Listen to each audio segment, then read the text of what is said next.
Welcome back, everybody. You're an Artist on Record, your ultimate intimate conversation with your favorite artists. And who do we have in the hot seat tonight? Sami Yaffa of the legendary Hanoi Rocks, New York Dolls, Michael Monroe's band. He's in the house. Subscribe, give us a thumbs up, and make sure you hit that bell to be notified when we're coming on. And also, if you love vinyl records, we're doing a vinyl giveaway. Join our Patreon right now. Links are down below in the descriptions. But in the meantime, give a big round of applause to Mr. Sami Yaffa. It all starts now. Bam. And I saw you at L'Amour's in Brooklyn, and it wasn't a crowded show, and you were the first guys to bring a saxophone. Going into the venue, yeah. 1984, 85, what? I forget. 84, yeah, 84. So I'm 55, and I was like, what, 18, 17 maybe back then, because in 87, I would have been 21, so I was a kid. Yeah, you know, exactly. I was a kid, and I was 20. That's not even legal to drink nowadays in New York, but back then I think you could. Exactly. That's crazy. The cab driver took us around because there was White Lines was playing on the radio. You know, the Grandmaster Flash thing and bass. We were sitting in the back seat and doing bad things and. Then the guy goes, "Hey, you want to see the places where Son of Sam, you know, killed all those people?" We're like, "Yeah, why not, man?" You know. So when after the gig, we went on this ride for like 2 hours around Queens and Brooklyn, and you know, he was showing these spots, and it was fucking weird as hell, man. Oh, you went? So you went to Queens where the Son of Sam stuff happened? Wow. Yeah. It was fucking crazy, man. And we were all like, I remember coming to New York and then going to Lower East Side in 1984. To like Avenue B and 3rd Street, and it was like a fucking post-apocalyptic hell.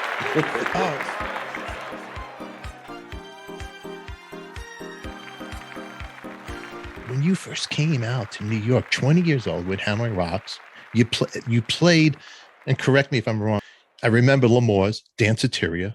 Was it the Ritz that you guys did too? Yeah. I think that was a little bit later. I think the first gig was at the 𝗙𝗟𝗟, and then we came back to do, because this was all kind of tied in with making the album somehow. The 𝗙𝗟𝗟 gig, if I remember right. And I remember we stayed at the Milford Plaza on 43rd Street and 8th Avenue, and that was directly like from the Taxi Driver movie. It was exactly the same. Just fucking we're just looking at this. Is this fucking real, man? You know, and recording at the record plant, it was pretty cool. You know, it was. I remember the sound engineer took us to the upstairs studio, and he said that there's these two guys called Eddie Murphy and Rick James doing a record up there. You want to go listen to it? And it was the song "My Girl Wants to Party All the Time."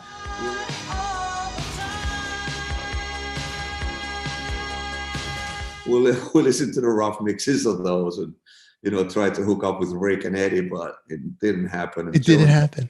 No, it didn't happen. But Joan Jett was in the next studio, Studio B, and doing something. And I ended up hanging out with her for a long time, a couple of nights in a row. And she was super cool, man. She had the biggest bag of weed and, you know, we just sat there and shooting shit. And I was just going, holy shit, I'm talking to Joan Jett, man. You know? That's so funny. Because you, from being over the seas, being in New York, and all the stuff you love about rock and roll, it's right there. Like record playing, John Lennon making his record there, just all this history you're soaking up. And if you think about it, what year were you there? Was it 80, early 80? Yeah, 84. So it's only a couple of years ago, the same boards that Lennon probably was using with Jack Douglas. Oh, yeah, absolutely. Was the record plant the one with the big giant oversized guitar in there in the lobby or something? Yes, exactly. That's right. That's right. Gave to record plants. How cool, huh? Yeah. The DNA is right there, because I geek out on all the history and I love all the oldies and old movies, and I'll geek out. This is probably the chair where Lennon might have sat here, or the New York Dolls or Aerosmith, you know, all this crazy history. We're from producing and Jay Messina engineering, who did all those Aerosmith records, and you know, and it was just, you know, Ezra, and fuck's sake, you know, Alice Cooper and Pink Floyd and Lou Reed and Kiss, you know, and all this kind of stuff. So it was just, you know, we're just like, come on, tell us more, what else, man, you know. To get it. You know, it's so crazy, Sammy, to hear you, the little kid, come out and rock and roll, because you guys, and you deserve it, man. The cred, the street cred for Hanoi Rocks. First of all, to be no GNR, to be no Skid Row, all these bands that come out, the image and all that, but you really truly rock and roll band with the sax, bringing that in. Yeah, And the whole bit. Yeah. I mean, it was a Bible for me.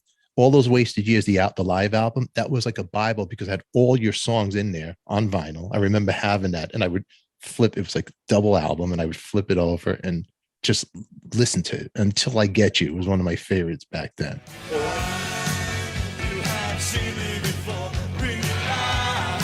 For us, it was like, you know, it was T-Rex and Stones and Clash and Pistols and Ramones and stuff like that. You know, there was nothing about metal in our band at all.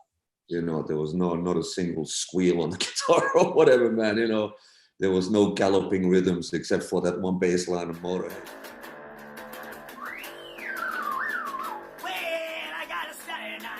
On motivating. So it's so cool. Yeah. I mean, your bass tone and your sound always sounded so awesome, man. And I want to go talk to you. What would you, when you were a kid trying to get the bass on, who were you trying to create? I know Sam, because you got the Sami Yaffa sound, but was there somebody, your template of rock and roll? Wow, that's the tone I want. Yeah, when I was a kid, it was Jean-Jacques Burnel from the Stranglers.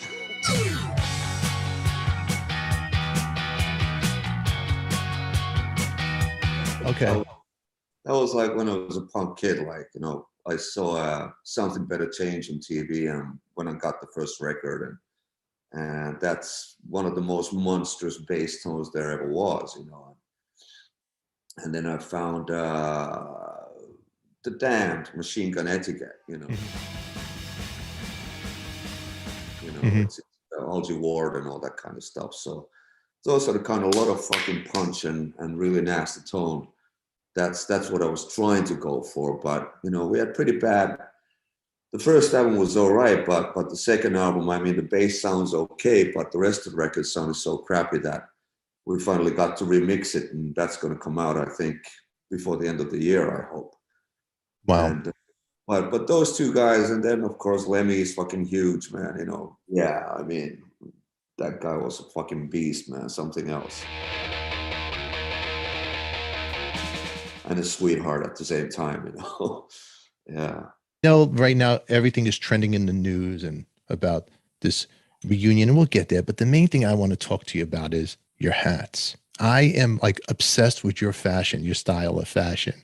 And dude, I'm going to be honest with you, your hats, because you got good hair. You don't need it. Me, I got a little of the receding hair. I got it. I'm not totally, you know, out there. You know, I got the hair, but you know, I need the hats. So that hat that you wore on the Hanoi Rocks press conference that you did. Jip's drumming is exceptional. It's not like, it's definitely not, it's got his own kind of Charlie Watts kind of vibe that, you know. It's like a purplish, the coolest hat. Where did you get this hat from? I got to know. I'm in Helsinki right now. It's actually just like 100 yards away from my home. It's fucking lethal, man. You know, I'm spending all the money there. It's this Finnish hat maker guy called 𝗬𝗢𝗚𝗡𝗥𝗢𝗡. And he's one of the best friggin' hat makers I know. I mean, there's Orlando Palacios from Worth and Worth in New York, who is my, you know, favorite dude, but 𝗬𝗢𝗚𝗡𝗥𝗢𝗡 is like pretty damn like this close to him, and he uses hand dyes and, you know, and really good materials, and it's that dude is 𝗬𝗢𝗡𝗥𝗢𝗡, KIMMO, the second name 𝗙𝗢𝗡𝗥𝗢𝗡, HALME. He's the man. He's the man. Well, I'm gonna tell you, I've been looking at your hat selection, and I know you're a connoisseur of good hats, because you have the best style of rock and roll. For any bass player out there is going to mold himself, I'll be honest with you. When I do a gig and I'm looking what to wear, and I'm sometimes, what's in style, what's happening, I look at your Instagram. I go, this guy looks cool. I'm going to take a little Yaffa, and that's it. That even if you're not friends with me, I'm friends with you because you're like a good fashion statement. You got the tone and you got the look. I even have a shirt like that and a hat like that you know. Now, what hat is this one?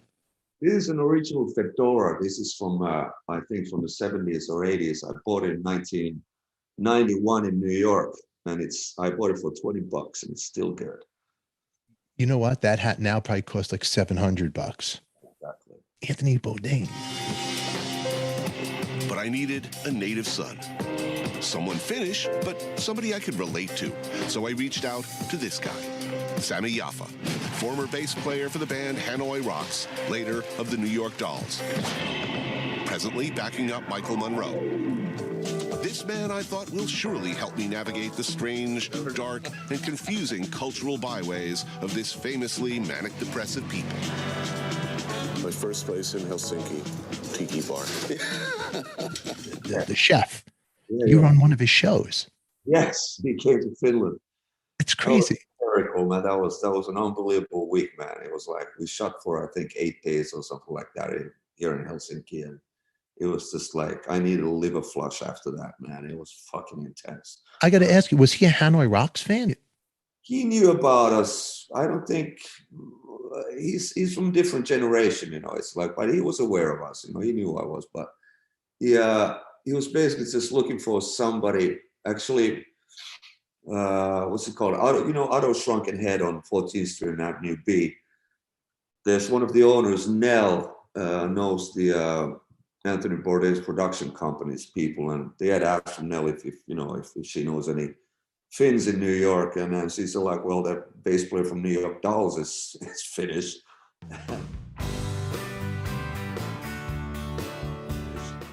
And that's how they got in touch with me, you know. So he knew me through the Dolls, you know, and then after that, of course, through Hanoi. But he was a fucking character, man. I really, it's such a shame that he went, man. You know, Yeah. His musical taste was fucking impeccable, man. You know, I could talk with him for hours and hours about music, and we went to a radio station together here, to Radio Rock in Helsinki, and they asked him to put together like a 10-song list, and it was basically what my list would have been. You know, it was like, you know, songs from Exile on Main Street, songs from Dead Boy's first record, songs from, you know, Search and Destroy, all this kind of stuff. So it was just like, you're my dude, man. Wow. So really, he was that hard. He was that underground with his music, his taste. He was buddies with 𝗬𝗢𝗙𝗏 and Thunders, and he said that they used to come over to his restaurant and eat for free when they were down and out and had no money. So crazy. Food and stuff like that. So, you know, Anthony was the shit. Is that my blood?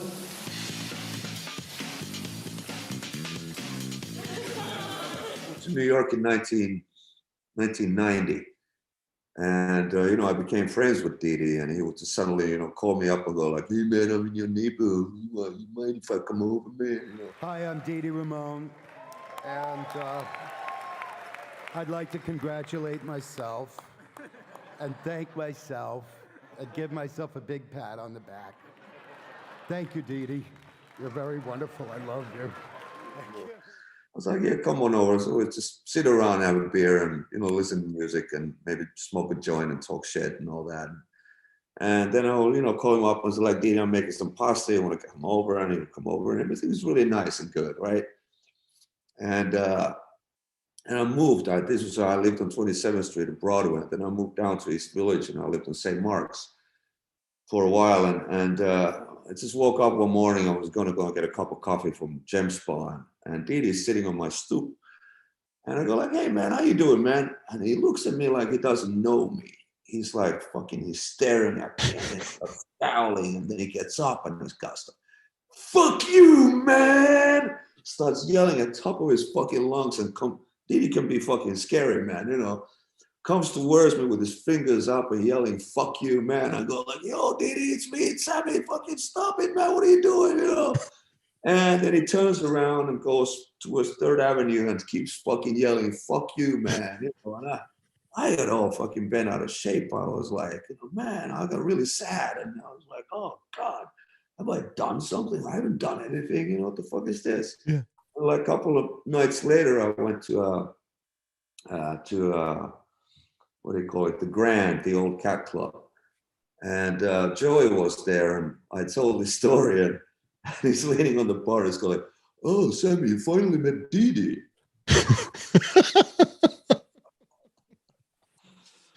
Oh man! Then I started understanding kind of like the dynamics in the band and how fucking because they were all fucking loopy, man. But they were. That's why they were so fucking great. That's why they were so creative. That's why they were so creative. Hey, let me tell you something. I'm not disrespecting the Hanoi Rocks. When I had a conversation with Andy, I could see this guy's a genius with his songwriting because he's Andy McCoy. You could take it in doses. You know what I mean? And that's how I treated Dee Dee. It was in doses. I took him. Yeah. And I went to Japan with Dee Dee, and I was going through a divorce, and Dee Dee and I became like best friends. We were really tight. And then we went to Japan. I'm sitting with him on the plane, and I had a fever. He sits next to, first of all, he's putting all this lotion on his face. He's buying the cream, and he wakes me up. He goes, "How do I look?" I go, "You look greasy." And then these are truths. This is, if you ask Christian Martucci, you ever speak to him, you ask him about the plane ride. So then I'm sleeping and I feel a hand on my head, Sammy. He goes, "You're going to die. We should cancel the shows." I'm like, do you have any stories like that, man, with the Cats? Because you did the New York Dolls, you got to play with Johnny Thunders. Yeah. Do you have any intimate stories like personal with those Cats? Because those are legends. Well, after Hanoi split up and Russell passed away, I moved back to Stockholm. And my girlfriend was pregnant and all that, and I was sitting on the subway one afternoon, and then I look at the end of the subway car, and there's fucking Thunders and Nolan sitting there, all decked out. It's like, what the fuck? And I was going up to them. I was like, what the fuck are you doing here? They're heading to the suburbs of Stockholm. I was like, yeah, we live here now, man. I was like, what? It's like they both had, Swedish girlfriends, and Johnny lived, I think, 2 subway stops away from me, and Jerry like 3. And so I started hanging out with Johnny, and my kid was, when my kid was born, my kid was like year and a half, 2 years old. I would head over to Thunders' house, and we would watch a bunch of fucking Dead End Street Kids movies and Humphrey Bogart movies, and we would play, toy cars with my kid, and I'd be telling these stories to my son. It's like, what do you mean, like Uncle John? He was like, yeah, man, because he loved kids, man. It's just like Johnny was really sensitive, and yeah, people told me all kinds of stories about him, what a dick he was and all this kind of stuff. But I can't say one bad word about him. It was a sweetheart, and he would call me every now and then. He goes, like, "Hey, Sammy, you want to make some money?" I was like, "Yeah, sure, man." He's like, "Yeah, here's the address. Just come on over, man." I was like, "What do we play?" It's like, we play, man. And I show up and we fucking play as a trio, me and Nolan and Thunders, and we do the whole fucking LAMF. Bunch of doll songs, and in some ratty shitty little club, man. I was in 7th heaven, man. I was like, I can't believe this fucking happening, And then the same thing happened when I moved to LA in '87. Every time he came through LA, he would call me up and, go, "Hey, Sammy, you want to make some money?" And the same thing, and go and do a gig. And then I joined the Dolls.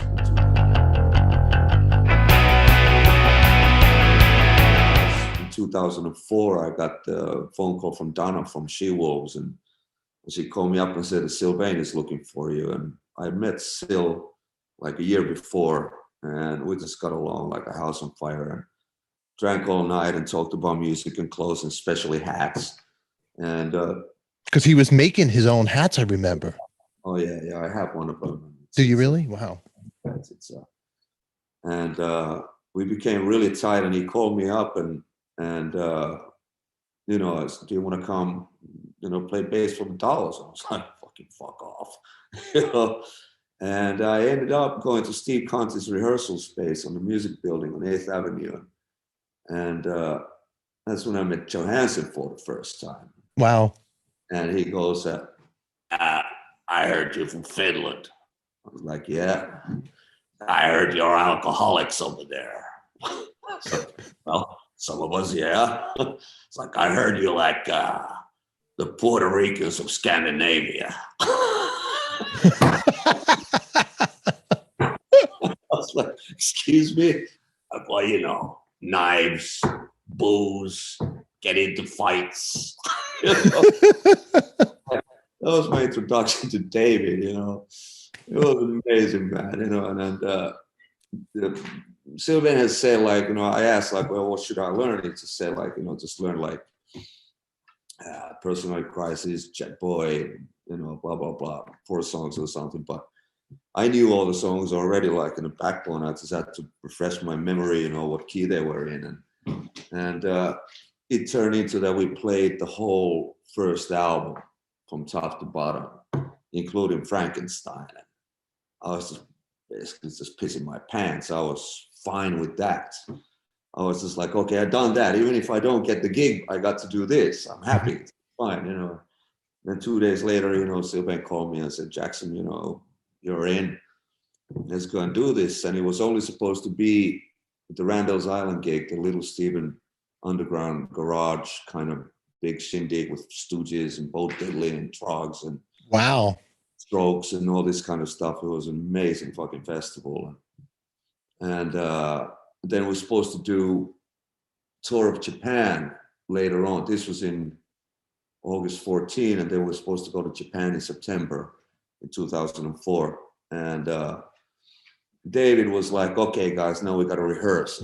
And, you know, it's good players, you know, it's Brent Delaney and Steve Conte. And there's my dog, by the way. Your dog is beautiful, man. There she is. What's your dog's name? Papu. It means bean. Bean? Great dog. Great dog. And so we rehearsed a lot. And of course, you know, when you have good players, and Sylvain is one of the best fucking guitar players ever walked on this planet, which is a kind of unknown fact, you know what I mean? And we rehearsed a lot and we became really, really tight. And the first gig was in Osaka, I think. It was like, I don't know, 3,000 people or something.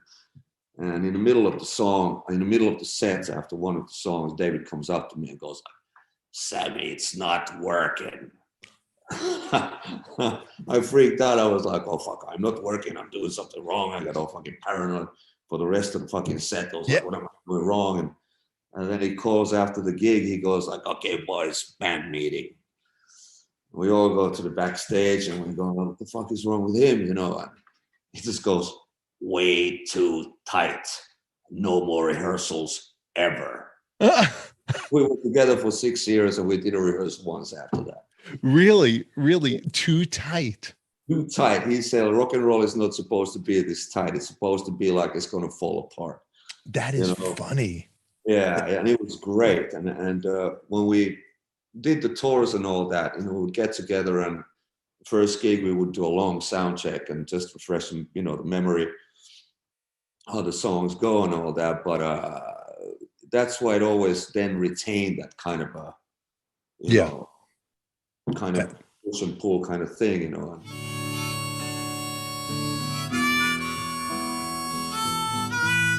Hanoi Rocks for Michael Monroe's 60th birthday party. You're getting a little get together over there. Yeah. I got to ask you something.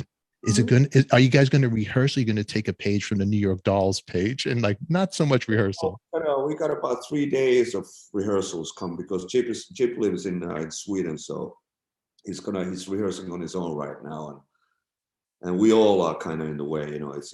But Chip has been playing, you know, with his buddies. He hasn't really done a gig for a while, but he's a great drummer, so it's like, you know, riding a bike basically. Yeah, he is a great drummer. Yeah, we got. Even the dog thinks so. Look, interview with him. Look, we're gonna do that. Well, hello. Ask her a question. Hey.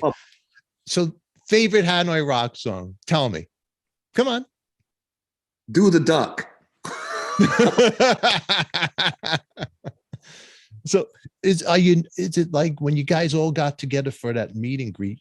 Did you guys see each other? Not see each other for a long time. Obviously, you and Michael see each other all the time. Yeah, and you know, I've been dealing with Andy too. We've been doing we were in a band together before Hanoi Rocks, so we've done a couple of reunion things. Yeah, and we did one right before the pandemic started. So you know, I see Andy every now and then, and Nasty I see every now and then, and Jip I see every time I go to Stockholm. We would hook up. So, And same thing with Andy. When he goes to Stockholm, he would hook up with Jip and all that. So we kind of, you know, cross paths and all this kind of stuff. We have some business dealings every now and then that we have to take care of and all that. So it's the first time that 5 of us were in the same room in literally 40 years. The best thing is just hanging out with these guys today. So that was pretty amazing.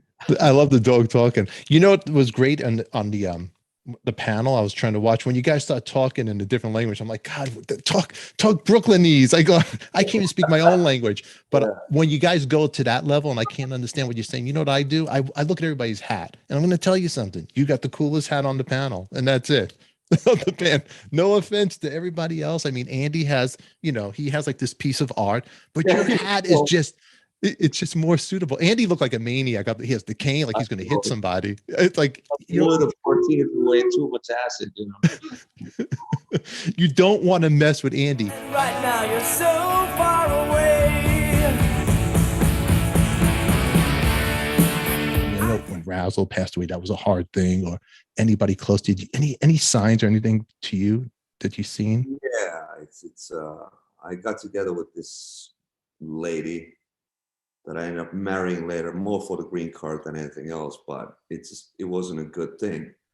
And I had this picture, the last picture of Razzle and I and Nasty and Andy that Michael's wife Judy had taken on the last US tour.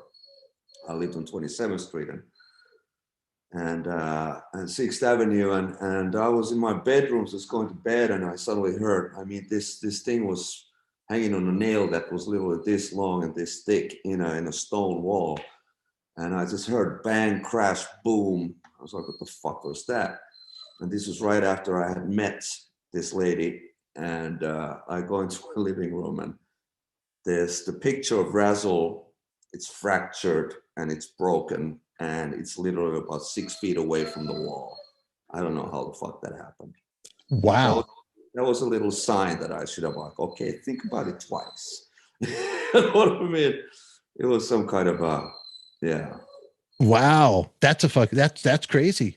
Yeah. So I guess, you know what, you know, these people that come in our lives and our loved ones and all that, they're always still around watching over us. I believe in it. It was wonderful hanging and chatting with you, man. And, you know, and you'll come back again when your new record comes out. We'll do that and all that. Everybody watching, Sami Yaffa, and wonderful guy. Check this out, Sami Effects. Look, give him a round of applause. He's beautiful. He's beautiful. Links are in below. You get his book. You get his other album. You're going to find everything with Sami Yaffa, Hanoi Rocks, Michael Monroe's band, his other projects that he's all working on. You got so much going on. Follow him on Instagram, and we'll talk more hats next time. Yeah, Alrighty? Right on. The most important question, when you're taking your hats with you, do you check them, or is it a carry-on? That's what I need to know. That's right. Okay. Yeah. Take one good hat and then always take, this is the universal hat. Yeah, exactly. That's it. All right, brother. I'll let you get out of here. All right, man. Much love to you. Thanks for being here. Alrighty. Oh, my pleasure, man. That was Sami Yaffa. If you want to check out Sammy's book, The Road Bends, and also his solo CD, The Innermost Journey to Your Outermost Mind, those links in our description down below. Plus, if you want to see this episode unedited, uncut, and much, much more, join our VIP All Access Backstage Pass. It supports the channel, and it gives you more entertainment. And also, we're giving away vinyl records. All that and much, much more in Patreon. But until then, everybody, thank you for watching. Give us a thumbs up. Make sure you subscribe and share this with somebody who loves rock and roll as much as we do. Until then, it's only rock and roll, and we like it. And remember, who loves you, baby? We do. Now get out of here, you crazy kids.